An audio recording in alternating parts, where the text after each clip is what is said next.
માવઠાની આગાહી કરાઈ। વહેલી સવારથી વાતાવરણમાં ધુમ્મસ જોવા મળ્યું। ગાઢ ધુમ્મસના કારણે લોકોને પરેશાની। અમદાવાદ શહેરમાં વહેલી સવારથી જ છવાયો વરસાદી માહોલ। અરબી સમુદ્રમાં ડિપ્રેશન સક્રિય થતા વરસાદી માહોલ। ડિપ્રેશનની અસરને પગલે વરસાદી માહોલ યથાવત। સૌરાષ્ટ્ર અને દક્ષિણ ગુજરાતના અમુક જિલ્લામાં ભારે વરસાદની આગાહી। વરસાદમાં હવે ધીમે ધીમે રાહત મળશે। શિયાળુ પાક માટે હવામાન સાનુકૂળ બનતું જશે। 9 થી 10 નવેમ્બરમાં હળવો વેસ્ટર્ન ડિસ્ટર્બન્સ આવવાની શક્યતા રહેશે। 23 થી 26 નવેમ્બરમાં વાદળછાયું અને માવઠા જેવું વાતાવરણ રહેશે। હવામાન નિષ્ણાત અંબાલાલ પટેલની આગાહી। 18 નવેમ્બરે બંગાળમાં ચક્રવાત સર્જાવાની શક્યતા। 15 ડિસેમ્બર સુધી ચક્રવાતનું પ્રમાણ રહેશે। ડિસેમ્બર સુધીમાં ગુજરાતના ભાગોમાં માવઠું થવાની શક્યતા। ગુજરાતમાં 8 નવેમ્બરથી ઠંડીનું આગમન થશે। બોટાદના બરવાડા સહિતના પંથકમાં માવઠાનો કહેર યથાવત। શહેરના ખારા વિસ્તાર, મોચી બજાર, કુંડળ દરવાજા, ખમીદાણા દરવાજા, મહાદેવ પાર્ક સહિતના વિસ્તારોમાં વરસાદ થયો। સતત વરસાદને પગલે જનજીવન પ્રભાવિત। બરવાડા તાલુકાના કુંડળ, બેલા, ટીમલા, ખાંભડા, રોજીદ, કાપડિયાળી, ખમીદાણા અને વહિયા જેવા ગામોમાં માવઠું વરસ્યું। કમોસમી વરસાદના કહેરથી મગફળી, જુવાર અને ઘાસચારાના પાકને નુકસાન। માવઠાને કારણે ખેડૂતોની સ્થિતિ કફોડી। ખેડા જિલ્લામાં કમોસમી વરસાદનો કહેર યથાવત। માતર તાલુકાના ભલાડા, પરિયેજ, સાયલા, વસઈ સહિતના ગામડાઓમાં ભારે વરસાદથી પાણી ભરાયા। સતત કમોસમી વરસાદને કારણે ડાંગરનો પાક નિષ્ફળ જતા ખેડૂતોની સ્થિતિ કફોડી। ગીર સોમનાથના બાવાના પીપળવા ગામે પંચાયત ઓફિસે ખેડૂતોની ભીડ જોવા મળી। પશુઓના ઘાસચારા માટેની જાહેરાત થતા ખેડૂતો દોડતા થયા। આધાર અને રાશન કાર્ડ લઈને ખેડૂતો મોડી રાત્રે લાંબી કતારમાં જોવા મળ્યા। પોરબંદર જિલ્લામાં ભારે કમોસમી વરસાદથી મગફળીનો પાક ધોવાયો। મગફળીના પાથરા ખેતરમાં તરતા જોવા મળ્યા। કુદરતના કહેરથી ખેડૂતોને મોઢે આવેલો કોળિયો છીનવાયો। ખેડૂતોએ સરકાર પાસે સહાયની કરી માંગ। કમોસમી વરસાદે પોરબંદર જિલ્લાના ખેડૂતોને કફોડી હાલતમાં ધકેલ્યા। મગફળીના પાકમાં ફૂગ અને નુકસાનથી ખેડૂતો ચિંતામાં ગરકાવ। રાજ્ય સરકાર દ્વારા સર્વે બાદ સહાય પેકેજ જાહેર કરાય તેવી ખેડૂતોએ કરી માંગ। કેબિનેટ મંત્રી અર્જુન મોઢવાડિયાએ પોરબંદર જિલ્લાના કુચડી, પાલખડા, વિસાવાડા અને મોટવાડા સહિતના ગામોની લીધી મુલાકાત। કમોસમી વરસાદને કારણે થયેલા નુકસાનનો તાગ મેળવી સ્થિતિનું નિરીક્ષણ કર્યું। તેમણે કહ્યું, સરકાર ખેડૂતોની સાથે છે, સહાય માટે પણ આપી ખાતરી। માવઠાને કારણે રાજકોટના પડધરી તાલુકામાં ખેતીમાં નુકસાન। ખોખરી ગામમાં પાકમાં 100% નુકસાની જતા સરકાર સહાય ચૂકવે તેવી ખેડૂતોની માંગ। તૈયાર પાક વરસાદમાં પલળી જતા ખેડૂતોને ભારે હાલાકી। ખેડામાં ભારતીય કિસાન સંઘે માવઠાને મગફળી ખરીદી મુદ્દે કલેક્ટરને રજૂઆત કરી। ખેડૂતોને યોગ્ય ભાવ મળી રહે તે માટે પગલાં લેવા કરી માંગ। તાત્કાલિક સર્વે કરી ખેડૂતોને મહત્તમ સહાય ચૂકવવાની કરી રજૂઆત। સુઈગામ પ્રાંત કચેરીએ સાંસદ જ્ઞાનીબેન ઠાકોર અને જિલ્લા કોંગ્રેસ પ્રમુખ ગુલાબસિંહ રાજપૂતે આવેદનપત્ર આપ્યું। અતિવૃષ્ટિથી ખેડૂતોને થયેલા નુકસાનમાં વળતર ન મળ્યાનો કર્યો આરોપ। તાત્કાલિક સર્વે પૂર્ણ કરી પાક ધિરાણ માફી અને વળતર ચૂકવવાની કરી માંગ। ખેડાના ભલાડા ગામમાં માવઠાને કારણે ખેતીમાં મોટું નુકસાન। ડાંગરનો તૈયાર પાક વરસાદમાં પલળી જતા ખેડૂતોને બેવડો માર। ડાંગરના વાવેતરનો ખર્ચ પણ માથે પડતા ખેડૂતોએ કરી સહાયની માંગ। ગીર સોમનાથમાં ખેડૂતોને સહાય મામલે સરકારના આદેશ બાદ પંચરોજ કામ શરૂ કરાયું। પંચાયતોમાં ગ્રામ સેવકો, સરપંચ અને તલાટીઓ દ્વારા પંચરોજ કામ શરૂ કરાયું। 2 દિવસમાં પંચરોજ કામ કરી સરકારમાં મોકલવામાં આવશે। વિસાવદરના કાનાવડલા અને સુભાવડલાના ખેડૂતમાં સરકારની સહાયને લઈને રોષ। ખેડૂતે પોતાનો મગફળીનો 28 વીઘાનો પાક સળગાવ્યો। સરકાર દ્વારા દર વખતે સહાયની જાહેરાત બાદ કશું મળતું ન હોવાનો ખેડૂતોએ લગાવ્યો આરોપ। જામનગર જિલ્લામાં કમોસમી વરસાદનો કહેર જોવા મળ્યો। સતત વરસાદને કારણે લાલપુર પંથકમાં મગફળીના પાકને ભારે નુકસાની। ખેતરો પાણીમાં ગરકાવ થતા મગફળીના પાથરા પલળ્યા। ખેડૂતોએ સરકાર પાસે સહાયની આશા વ્યક્ત કરી। અમદાવાદમાં ધુમ્મસભર્યું વાતાવરણ છવાયું। વાદળછાયા અને ધુમ્મસભર્યા વાતાવરણ વચ્ચે વિઝિબિલિટી ઘટી। વાહન ચાલકોને પડી હાલાકી। વરસાદી માહોલ વચ્ચે વાતાવરણ ઠંડુગાર। બોટાદ શહેરના મુખ્ય માર્ગો પર ધુમ્મસભર્યું વાતાવરણ છવાયું। Padiyad road, Bhavnagar road, Gadhada road, Salangpur road સહિતના વિસ્તારોમાં વિઝિબિલિટી ઘટી। વાહન ચાલકો ધીમી ગતિએ વાહન ચલાવવા બન્યા મજબૂર। જૂનાગઢમાં વાતાવરણમાં પલટો જોવા મળ્યો। વહેલી સવારથી ધુમ્મસભર્યું વાતાવરણ જોવા મળ્યું। લીલી પરિક્રમા કરવા આવેલા ભક્તો ગિરનાર દર્શને પહોંચ્યા। ગાઢ ધુમ્મસના કારણે લોકોને હાલાકીનો સામનો કરવો પડ્યો। ગિરનાર પર્વત પર ભારે ધસારો। અરવલ્લીમાં ધુમ્મસભર્યું વાતાવરણ જોવા મળ્યું। મોડાસા, ધનસુરા, બાયડ સહિતના વિસ્તારોમાં ધુમ્મસભર્યું વાતાવરણ જોવા મળ્યું। ધુમ્મસના કારણે વિઝિબિલિટી ઘટી। સ્ટેટ હાઈવે પરથી પસાર થતા વાહન ચાલકો મુશ્કેલીમાં મુકાયા। રાજધાનીમાં પ્રદૂષણનું સ્તર ઘટાડવા તંત્રની દોડધામ। દિલ્હીમાં વાયુ પ્રદૂષણ ઘટાડવા માટે ઇન્ડિયા ગેટની આસપાસ પાણીનો છંટકાવ કરવામાં આવ્યો। AQI વધતા અશુદ્ધ હવાને અશુદ્ધ કરવા પાણીનો છંટકાવ કરાયો।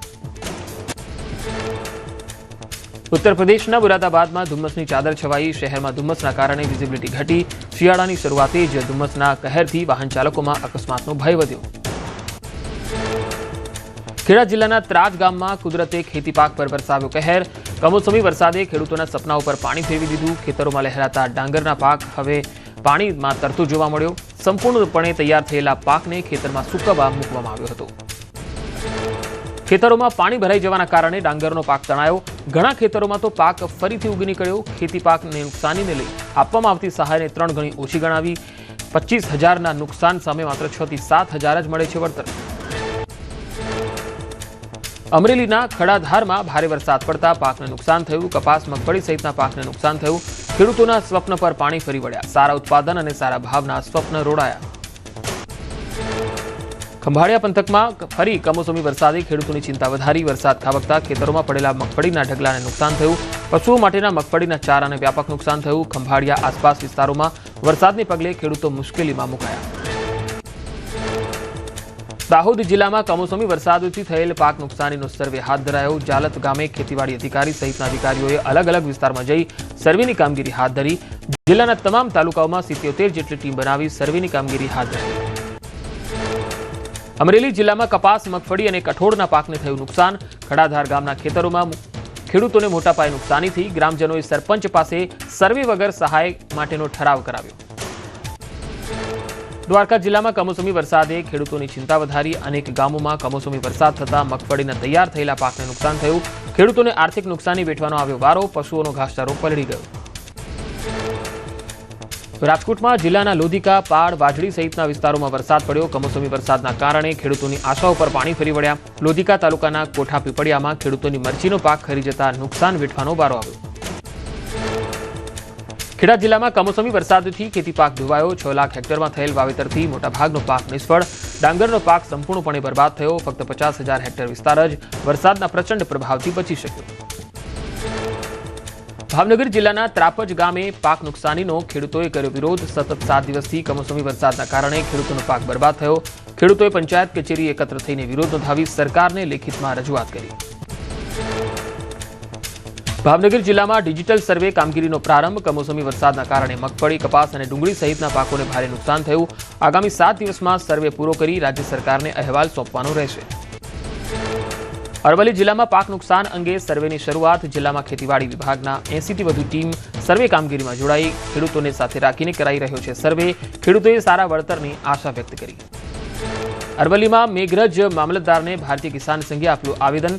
તાલુકાના ખેડૂતોને માવઠાથી થયેલ નુકસાન અંગે રજૂઆત કરી। કપાસ, સોયાબીન, મગફળી, મકાઈ સહિતના પાકોને ભારે નુકસાન। જામનગર જિલ્લાના લાલપુર પંથકમાં માવઠાથી ભારે નુકસાન। મગફળીના પાકને મોટા પાયે નુકસાન થતા ખેડૂતો મુશ્કેલીમાં મુકાયા। કેટલાક ખેડૂતોના 100 થી 150 વીઘા જેટલો પાક સંપૂર્ણ રીતે નષ્ટ થયો। અમદાવાદ જિલ્લાના ધંધુકા અને ધોલેરા પંથકમાં કમોસમી વરસાદ। સતત વરસાદને કારણે ભાલ પંથકના ખેડૂતોમાં ચિંતા વધી। કપાસ, ચણા અને જુવારના પાકને મસમોટા નુકસાનની ભીતિ। ભાવનગર જિલ્લાના સિહોર તાલુકાના ખેડૂતોને મગફળી, કપાસ સહિતના પાકને બરબાદ થયો। સરકાર દ્વારા શરૂ કરવામાં આવેલી સર્વેની કામગીરીને લઈ ખેડૂતોનો વિરોધ। 100% નુકસાનમાં સરકાર દ્વારા સર્વેના નાટક કરવામાં આવતું હોવાનો લગાવ્યો આરોપ। ડિજિટલ સર્વે બંધ રાખી સીધી સહાય ચૂકવવાની માંગ સાથે ભાવનગરમાં ખેડૂતોનો વિરોધ। ખેડૂતોએ જેસર તાલુકા પંચાયત કચેરી ખાતે આવેદનપત્ર આપ્યું। ડિજિટલ સર્વેમાં ખેડૂતોને મુશ્કેલી થતી હોવાથી સીધી સહાય પેકેજ જાહેર કરવાની માંગ। પંચમહાલના વિજલપુર પંથકમાં માવઠાથી ભારે નુકસાન। 70 હેક્ટર જમીનમાં સોયાબીનના પાકમાં સિંગો ફૂગ આવી। અંકુર ફૂટવાની થઈ શરૂઆત। ખેડૂતોએ પાક નુકસાનીનો સર્વે કરી સહાય આપવા કરી માંગ। છોટાઉદેપુર જિલ્લામાં માવઠાને કારણે પાકમાં વ્યાપક નુકસાન। ડાંગરની ખેતી કરતા ખેડૂતોને રાતા પાણી રોવાનો વારો આવ્યો। ખાડિયા, અમાંદર, તારાપુર અને ઉમેરવામાં પાકને ભારે નુકસાન થયું। કપાસ, સોયાબીનના પાક નિષ્ફળ। મહામંડલેશ્વર ઋષિ ભારતી બાપુએ ખેડૂતો માટે મહત્વની ભલામણ કરી। તેમણે રાજ્ય સરકારને ખેડૂતોનું દેવું માફ કરવાની વિનંતી કરી। મુશ્કેલીના સમયમાં ખેડૂતોને ધીરજ રાખવા અને હિંમત ન હારવા કરી અપીલ। ભારતીય કિસાન સંઘે ખેડૂતોની તરફેણમાં સરકારને કરી રજૂઆત। સરકારને આવેદનપત્ર આપી ઇનપુટ કોસ્ટ વળતર આપવા કરાઈ માંગ। મગફળીની ખરીદી મામલે સરકારની સ્પષ્ટતાની પણ કરી માંગ। અમરેલીમાં કમોસમી વરસાદથી ખેતી પાકને થયેલા નુકસાન મુદ્દે કોંગ્રેસ આક્રમક મૂડમાં. જિલ્લા કોંગ્રેસ પ્રમુખ પ્રતાપ દુધાતે વિડીયો મેસેજ જાહેર કર્યો. ગામમાં ઓનલાઈન સર્વે નહીં કરાવવા સરપંચોને કરી અપીલ. ઓનલાઈન એપ્લિકેશનથી સર્વેને લઈ સરકાર પર કર્યા આરોપ. ખેડૂતોને રસ્તા પર ઉતરી અવાજ ઉઠાવવા કરી અપીલ. 3 તારીખથી કોંગ્રેસ જિલ્લામાં ધરણા યોજશે. ખેતી પાક નુકસાની મુદ્દે રાજકારણ ગરમાયું. ખેડૂતોની સહાય અને પાક નુકસાની મુદ્દે ભાજપ કોંગ્રેસ આમને સામને. જિલ્લા ભાજપ પ્રમુખ અતુલ કાનાણીએ કોંગ્રેસ ખેડૂતોને ગેરમાર્ગે દોરતી હોવાના લગાવ્યા આરોપ.